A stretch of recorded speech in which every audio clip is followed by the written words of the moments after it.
नमस्कार, न्यूज अंग बिहार के प्राइम टाइम बुलेटिन में आपका स्वागत है। मैं हूं आपके साथ उम्मी सोएबा।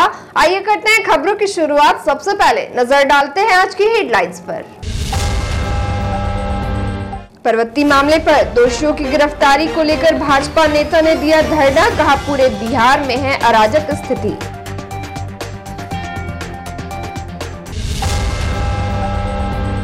गाड़ी लगाने के विवाद में गर्भवती महिला की पिटाई, गर्भ में पल रहे बच्चे की हुई मौत।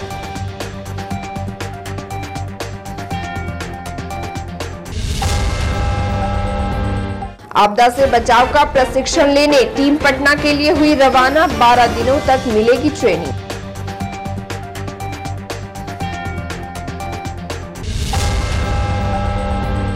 बिहार में कोसी नदी का कहर जारी, गांव में खुद से लोग तोड़ रहे अपना आशियाना।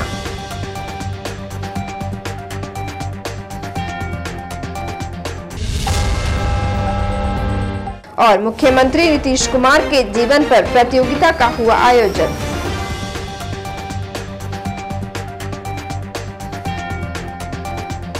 और अब समाचार विस्तार से।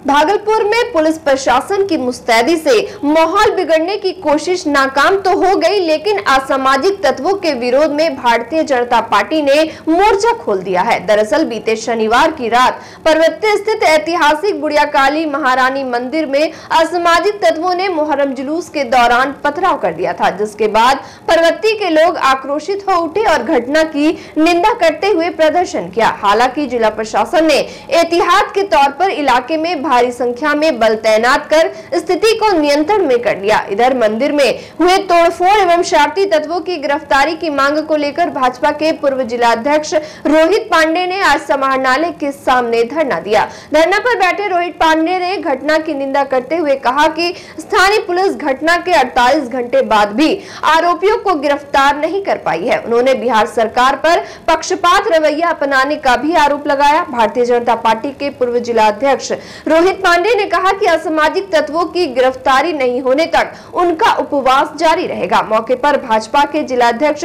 संतोष कुमार समेत कई कार्यकर्ता मौजूद रहे। आज हम सभी लोग उपवास पर बैठे हैं कि उसमें जो भी संलिप्त दोषी हैं उनकी अविलंब गिरफ्तारी हो। अभी लगभग 2 दिन से ज्यादा हो गया है, लेकिन इन 2 दिनों में एक भी गिरफ्तारी नहीं हुई है। प्रशासन की हम FIR कर दिए हैं, हम गठित कर दिए हैं, प्रशासनिक अधिकारियों की समिति गठित कर दिए हैं गिरफ्तारी के लिए, लेकिन आज तक एक भी गिरफ्तारी नहीं हुई है। कल की भी एक घटना है, कोई भी क्रिया होती है उसके विपरीत में प्रतिक्रिया होती है, जो कि नहीं होना चाहिए। कल इस जो घटना घटी है इससे आक्रोशित कुछ हिंदू समाज के लोगों ने आपत्तिजनक टिप्पणी की है, जो हम उस आपत्तिजनक टिप्पणी के समर्थक हम नहीं हैं और न उसको हम प्रश्रय देना चाहते हैं और न देने का काम करते हैं। उसकी भी हम कड़े शब्दों में निंदा करते हैं।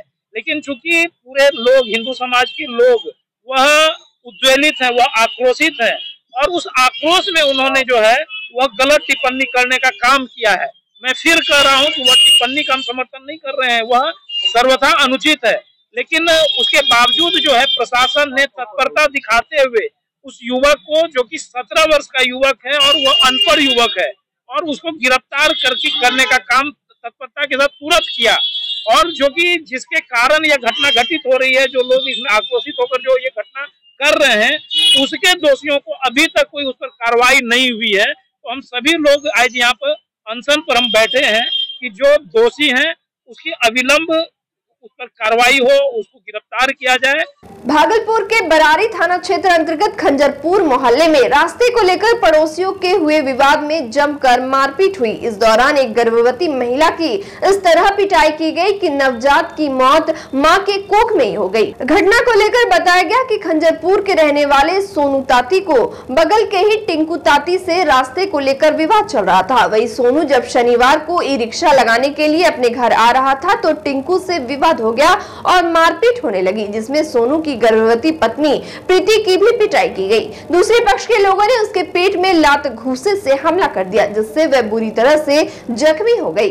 वहीं कल देर रात महिला ने लड़की को जन्म दिया जो मृत निकली। इधर परिजनों ने नेहा देवी, सूरज ताती, नीरज कुमार ताती, संजय ताती पर मारपीट कर नवजात बच्चे को कोख में मारने का आरोप लगाया है, जबकि पुलिस मृत बच्चे की पोस्टमार्टम कराकर मामले की छानबीन में जुट गई है।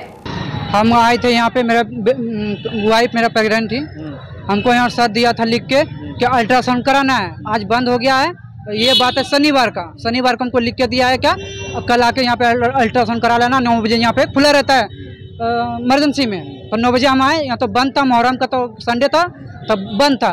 उस दिन झगड़ा लड़ाई हुआ घरे पे, फिर झगड़ा लड़ाई घरे पे हुआ तो फिर उस समय तो हम आ नहीं पाए, न थाना भी नहीं जा पाए। बस यही बात है सर, घर पे टोटो लगाए। मेरा घर यहाँ, उसके घर के पीछे मेरा घर यहाँ है, मेरे घर के आगे वो घर बनाया है। कोई है, हम नहीं चिंते हैं उसको। मेरे बड़की मम्मी के घर के पास झगड़ा हुआ है, ये हम वहाँ जाते नहीं है। क्या चीज का झगड़ा हुआ? झगड़ा हुआ है गाड़ी लगाने का। ये उसका घर है, बगल में उसका घर है, बगल में उसका घर है, मेरा घर है। उसी के घर के दिले मेरा रास्ता आता है, मेरा आंगन में जगह है गाड़ी लगाने का, तो फिर हम रोड पे काहे गाड़ी लगाए? उसी का द्वार के दिले हम आए तो बोला कि गाड़ी क्यों लगाए यहाँ पे, तुम गाड़ी बाहर करो, रोड पे लगाओ तुम। बोला ये तो गलत है, कहा कि ये तो मेरा रास्ता है, ये यहाँ पे पहले हम घर बनाए तो ये रास्ता तो मेरा यही है। आपने आज अपने घर के रोड के बगल में घर बना लिया तो ये आपका आंगन तो नहीं हो गया। हमको इस तरह से बोले, वो हमको बोला रे तुम गाड़ी बाहर करते हो या नहीं करोगे। बस उसी में मेरे पत्नी 2-4 बात बोले, उनको झटको पकड़ के खींच के नीचे में 2-4 लात उसका पेट में मार दिया। भागलपुर के डीआरडीए बिल्डिंग परिसर से जिला आपदा प्रबंधन विभाग के द्वारा कई बसों को हरी झंडी दिखाकर रवाना किया गया। यह कार्यक्रम मजिस्ट्रेट की मौजूदगी में हुई, जहां दूर दराज से आए कई प्रशिक्षणार्थी इसमें भाग लेने पहुंचे। वहीं कार्यक्रम को लेकर आपदा प्रभारी शैलेंद्र कुमार शर्मा ने बताया कि जिले भर के विभिन्न इलाकों से लगभग 200 से अधिक प्रशिक्षणार्थियों को आपदा से जुड़े प्रशिक्षण के लिए पटना के लिए रवाना किया गया है। प्रशिक्षण लगभग 10 दिनों तक चलेगा, जिसके बाद किसी भी आपदा की घड़ी में बचाव कार्य के लिए उन्हें जिले के विभिन्न प्रखंडों में भेजा जाएगा। साथ ही आपदा प्रभारी ने कहा कि प्रशिक्षणार्थी प्राकृतिक और मानव आपदा से जुड़ी तमाम जानकारियां भी लोगों को बताएंगे। उन्होंने कहा कि जितने ज्यादा संख्या में लोग इस पहल से जुड़ेंगे, लोगों के लिए ये उतना ही फायदेमंद होगा। मौके पर जिला प्रशासन के कई पदाधिकारी मौजूद रहे। आपदा बचाव से जागरूकता फैलाने के लिए एक बार ये दूसरी बार भागलपुर से किया जा रहा है। 200 जो है आपदा मित्रों को प्रशिक्षण और हम लोग उसी हिसाब से विभिन्न अंचलों से प्रशिक्षणार्थी को भेजते हैं, जो 12 दिनों का वहाँ आवासीय ट्रेनिंग पटना में जाता है। उनको हर एक तरह के आपदा, केवल बाढ़ नहीं, तूफान है, भूकंप है, इनका आवासीय प्रशिक्षण होता है और ये वहाँ से ट्रेंड आते हैं और समय पड़ने के लिए आपदा वॉलंटियर है और इनकी ज़रूरत ये आपदा में बहुत क्रांतिकारी होंगे, अपने क्षेत्र में जन जागरूकता भी फैलाएंगे और आपदा के समय ये लोगों की हेल्प। भागलपुर में कोसी नदी का कहर एक बार फिर कई लोगों का आशियाना उजाड़ने का जिम्मेदार बन गया। कोसी के जलस्तर में लगातार बढ़ोतरी हो रही है। आलम यह है कि लोग अब खुद से अपना घर तोड़ने लगे हैं। नौगछिया अनुमंडल के खरीक प्रखंड अंतर्गत मैरचा गांव की तरफ कोसी की धारा मुड़ गई है, जिससे कटाव तेज हो गया है। वहीं इसको देखते हुए जिला प्रशासन ने कटाव रोधी कार्य शुरू कराया है। युद्ध स्तर पर कटाव रोधी कार्य कराए भी जा रहे हैं, लेकिन जलस्तर बढ़ता देख ग्रामीण परेशान है। जिस रफ्तार में जलस्तर में बढ़ोतरी हो रही है, इससे कटाव रुकने की संभावना फिलहाल नहीं है। ऐसे में कोसी किनारे बसे घरों को घर वाले अब तोड़ने लगे हैं और ईंट बचाने की जद्दोजहद कर रहे हैं। इसको लेकर मैरचा निवासी किशोर कुमार ने बताया कि उन्होंने प्रधानमंत्री आवास योजना से मिली राशि और खुद की कमाई का पाई जोड़कर 2017 में घर बनवाया था, लेकिन अब घर तोड़ने लगे हैं। डर है कि अगर कोसी में घर समा गया तो ईंट भी नहीं बच पाएगा। मैरचा में पिछले वर्ष भी कोसी ने कहर बरपाया था, जिसको देखते हुए दर्जनों लोगों ने खुद से अपना घर तोड़ ईंट बचाया था। कई घर अभी भी कोसी के मुहाने पर है। वहीं ग्रामीण सरकार से मदद की आस में है, ताकि सरकार उन्हें कहीं जमीन देकर शरण दे।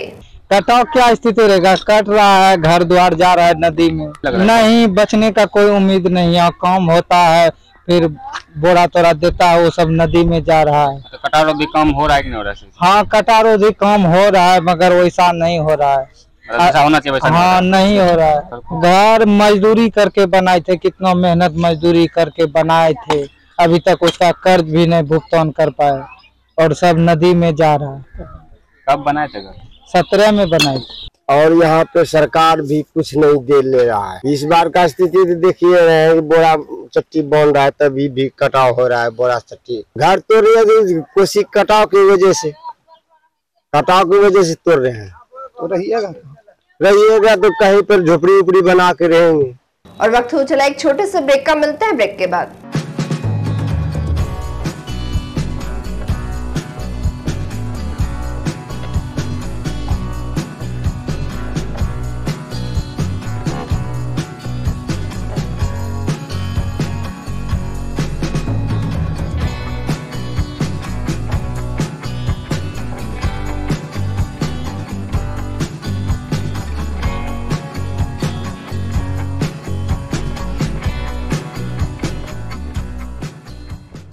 ब्रेक के बाद फिर से आपका स्वागत है। बढ़ते अगली खबर की ओर।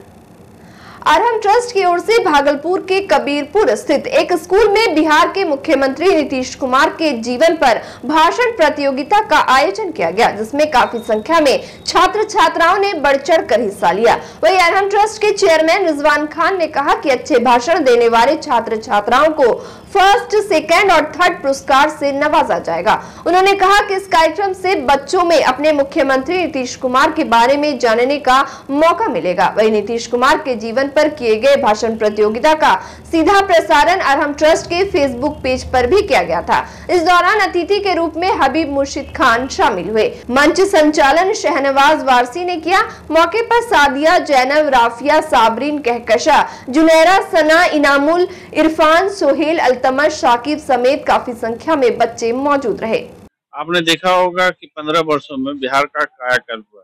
कल तक हमको बिहारी बोलने में शर्म लगता था, आज हम देश के किसी भी हिस्से में जाए तो हमको बिहारी बोलने पर गर्व लगता है, क्योंकि आज बिहार के जो मुख्यमंत्री नीतीश कुमार है, 15 सालों में जो विकास का काम हुआ वो शायद आजादी के 50 वर्षों में नहीं हुआ था। आज देख लीजिए कि बच्चियां पढ़ने नहीं जाती थी, 5 क्लास के बाद छोड़ देती थी, आज वो बच्चियां बिहार की सरकार की मदद से डॉक्टर इंजीनियर बन रही हैं, बड़े बड़े अहदों पर जा रही हैं। मैं यही कहना चाहता हूं कि नीतीश कुमार के बारे में हमने सोचा था कि कार्यक्रम करेंगे, बहुत दिनों के बाद ये आज मौका मिला है कि अरहम ट्रस्ट की जिंदगी पर भाषण प्रतियोगिता करा रही है।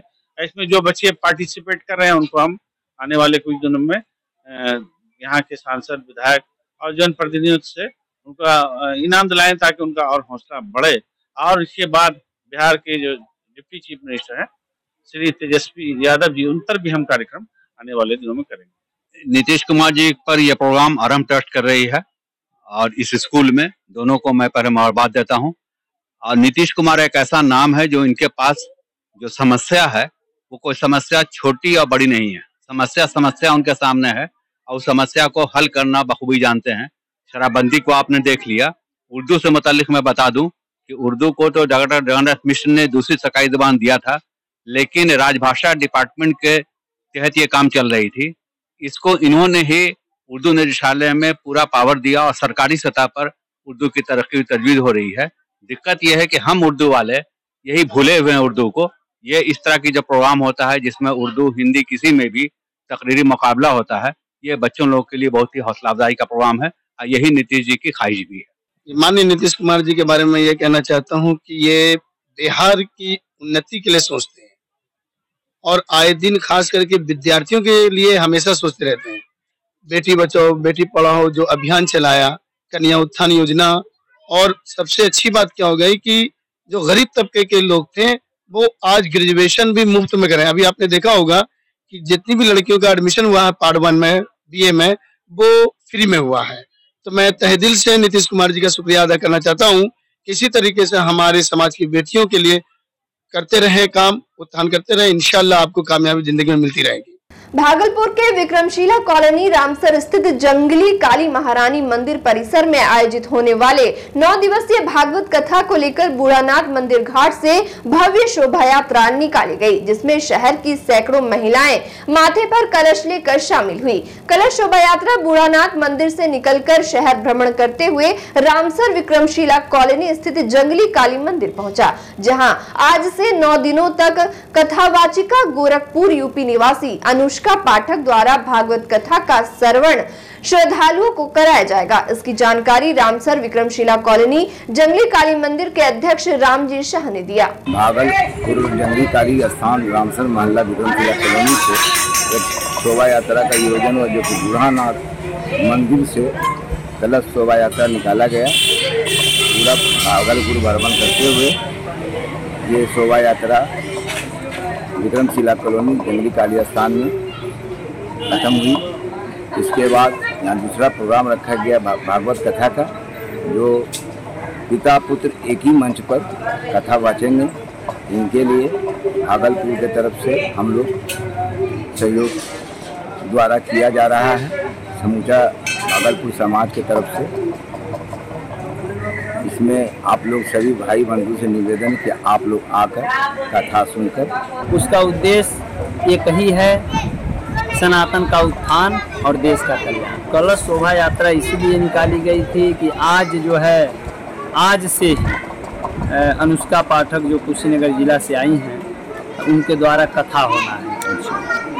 आज 3 बजे से कथा प्रारंभ है और ये काली माता का मंदिर है और यहाँ सभी भक्तजन आ सकें, कथा सुन सकें, सभी लोग जान सकें। इसे कलश यात्रा और शोभा यात्रा भी कहा जाता है, इसीलिए कि लोग देखें कि हाँ कहीं कथा हो रही है और सभी लोग आएं और यहाँ पुण्य के भागी बने। भाजपा झुग्गी झोपड़ी मंच के शंकर प्रसाद गुप्ता ने राजद पार्टी का दामन थाम लिया है। राजद के जिलाध्यक्ष चंद्रशेखर यादव ने शंकर प्रसाद गुप्ता को प्रमाण पत्र देते हुए जिम्मेदारी भी सौंपी है। शंकर गुप्ता को राजद पार्टी में झुग्गी झोपड़ी प्रकोष्ठ का जिलाध्यक्ष बनाया गया है। वही पदभार संभालते हुए शंकर गुप्ता ने कहा कि उन्हें भाजपा पार्टी में सम्मान नहीं मिल रहा था, जिस वजह से उन्होंने राजद पार्टी का दामन थाम लिया है। पार्टी में आने के बाद राजद कार्यकर्ताओं ने शंकर गुप्ता को फूल माला पहनाने के बाद मिठाई भी खिलाकर सम्मान किया। आज हम बहुत दिन से मतलब बीजेपी में थे, आज राजद में हम लोग आए हैं, इसलिए सब जनता खुश है। और हम लोग झुग्गी झोपड़ी मंच का आज जो शपथ लिए हैं राजद का। क्या कारण था बीजेपी छोड़ दिया? बीजेपी छोड़े कि हम लोग को सम्मान नहीं मिलता था और अध्यक्ष सब अपना मनमानी करते थे। हम लोग गरीब आदमी हैं, रोड पर चलने वाले आदमी हैं, हम लोग का वैल्यू नहीं दिया जाता था। शहनवाज हुसैन जी बोले उनको, संतोष बाबू को, लेकिन हम लोग तो पैदल चलने वाला आदमी है, इसलिए हम लोग का वैल्यू नहीं दिए, इसलिए हम लोग जो है ना इस्तीफा दे दिए और हम लोग सब खुश हैं। और अंत में चलते चलते फिर से नजर डालते हैं आज की हेडलाइंस पर। परवत्ती मामले पर दोषियों की गिरफ्तारी को लेकर भाजपा नेता ने दिया धरना, कहा पूरे बिहार में है अराजक स्थिति।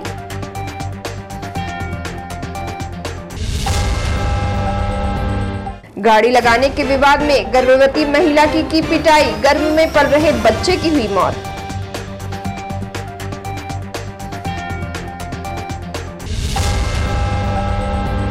आपदा से बचाव का प्रशिक्षण लेने टीम पटना के लिए हुई रवाना, 12 दिनों तक मिलेगी ट्रेनिंग।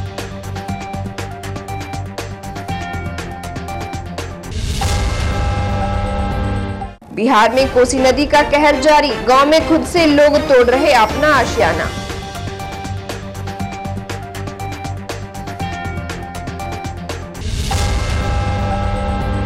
और मुख्यमंत्री नीतीश कुमार के जीवन पर प्रतियोगिता का हुआ आयोजन।